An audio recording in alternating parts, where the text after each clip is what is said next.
अपनी जो एंट्रीज़ है ना, एंट्रीज़ की थोड़ी सी फ्रीक्वेंसी मेंटेन करें तो आपकी इज्जत भी बनी रहेगी, आपके पैसे भी बचेंगे, सब कुछ सही चलेगा। तो प्लानिंग करके चलें हर चीज़।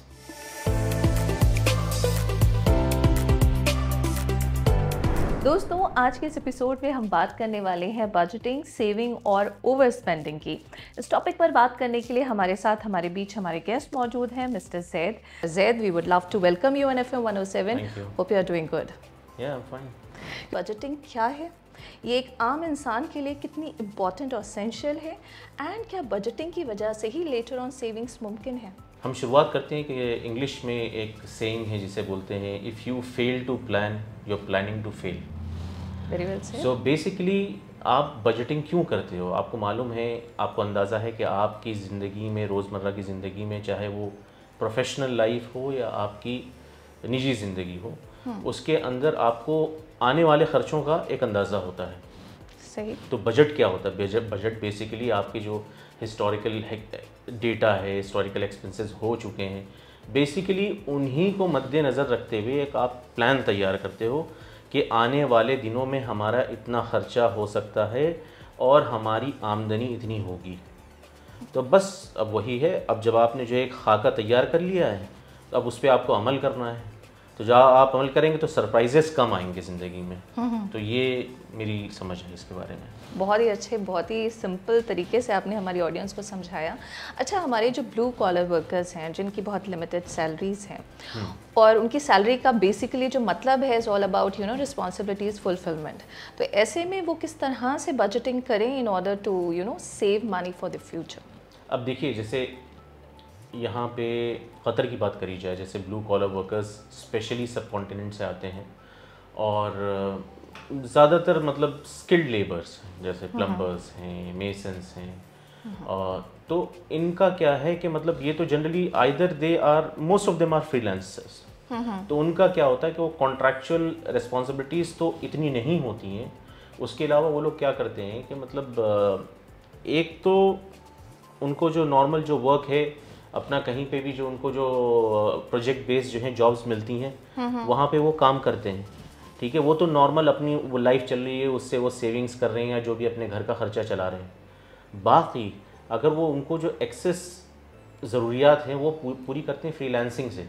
फॉर एग्ज़ाम्पल, यहाँ पे बहुत सारे मतलब हमारे बांग्लादेश के भाई हैं जो मैंने उनको देखा है कि ऑनलाइन उन लोगों ने जो है अपनी प्रोफाइल्स डाल रखी हैं, wherein people can order plumbers online, for skilled workers online, wherein they are providing their services. True. So there are many ways wherein people can hustle, a side hustle is necessary. तो even blue collars वो चीज़ ज़्यादा समझते हो। In fact मतलब जो white callers हैं उनसे ज़्यादा वो गट्स रखते हैं ये सारी चीज़ों में जाने के लिए।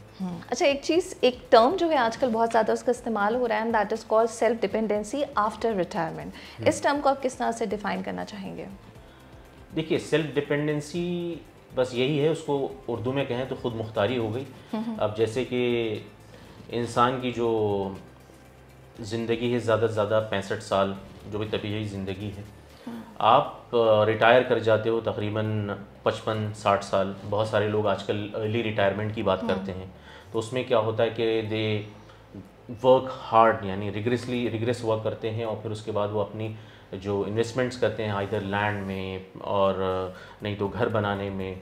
तो वो लोग क्या कर सकते हैं कि मतलब कोई भी जो इन्वेस्टमेंट कर रहे हैं, जैसे फॉर एग्जांपल लैंड में कर रहे हैं, तो उनको ये चीज़ करना है कि वो डेवलप किस तरह से कर रहे हैं। मान लीजिए उन्होंने हॉस्टल बना दिया, अब उसमें बच्चों को रिहाइश के लिए दे दिया, अब इनकम जो है रेंटल इनकम जनरेट हो रही है। दूसरा तरीक़ा है, मान लीजिए आपके पास जो है बिल्डिंग है, आपने जो है उसमें या तो बिज़नेस कॉम्प्लेक्स खोल दिया, रेंट पे दुकानें दी थी।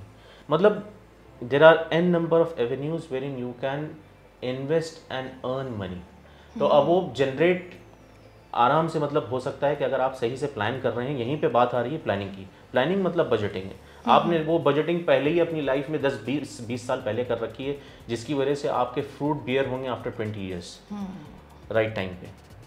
अच्छा, कुछ एक्सपेंसेस इस तरह के हैं जो सीजनल होते हैं, शादी है या कभी आपको कोई बड़ी चीज़ ख़रीदनी है, फॉर एग्जांपल आपकी ज़रूरत भी है, और कभी किसी तरह कोई मिसहैप या फिर कोई बीमारी ऑल ऑफ सडन भी चीज़ें आ जाती हैं, तो उसके लिए कैसे ख़ुद को प्रिपेयर करना चाहिए? और एक चीज़ और, कुछ लोगों के लिए जो असेंशियल खर्चे हैं वो दूसरों के लिए नॉन असेंशियल है, तो कैसे इसको भी डिफ्रेंशिएट करें अपनी लाइफ? जनरली यहाँ पे जो लोग हैं वो इमरजेंसी फंड रखते हैं। फॉर एग्जांपल गॉड फॉरबिड आपकी जॉब चली गई, आपको यहाँ पे जॉब नहीं मिल रही है, मार्केट डाउन है, तो आप क्या करेंगे? You have to have a plan B. और फिर मतलब हदीस शरीफ से भी आता है, अगर आप जहाँ पे आपकी चीज़ें सही नहीं हो पा रही हैं माश को लेकर, तो आप हिजरत कर जाएं। ठीक है, आप हिजरत कर जाएं। तो अब उस हिजरत करने के लिए आपके पास इमरजेंसी फ़ंड होना चाहिए। अब बात फ़ंड की जहाँ बात आती है, तो फिर वो आपने पहले से जो प्लानिंग कर रखी है, आपने अपने कुछ पैसे बचा रखे हैं, उन्हीं पैसों के ज़रिए फिर आप अलग आगे जाने की कोशिश कर सकते हैं। सही। ठीक है। अब दूसरी बात आ गई जो नॉन एसेंशियल खर्चे हैं, जो दूसरे के लिए जो हैं एसेंशियल हैं, राइट? तो अब देखिए, फॉर एग्जांपल एक फैमिली है जिसके लिए एसेंशियल खर्चे ये होगा कि उसको हर हफ्ते जो है बाहर जाना है और बढ़िया जगह पे डिनर करना है, और आउटिंग करनी है, जो कि बहुत मुश्किल होता है, मतलब उसको अवॉइड करना फैमिली में रहते हुए और यार दोस्तों के साथ उठने बैठने में।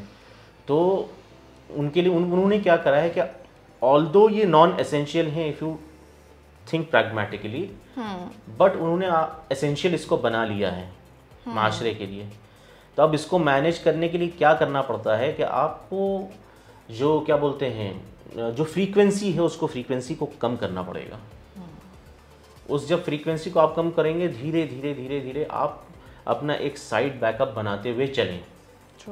ना कि आप मतलब फजूल खर्ची करें। ठीक है, तो बस यही। अच्छा, बजटिंग में फैमिली को कैसे इन्वॉल्व करें?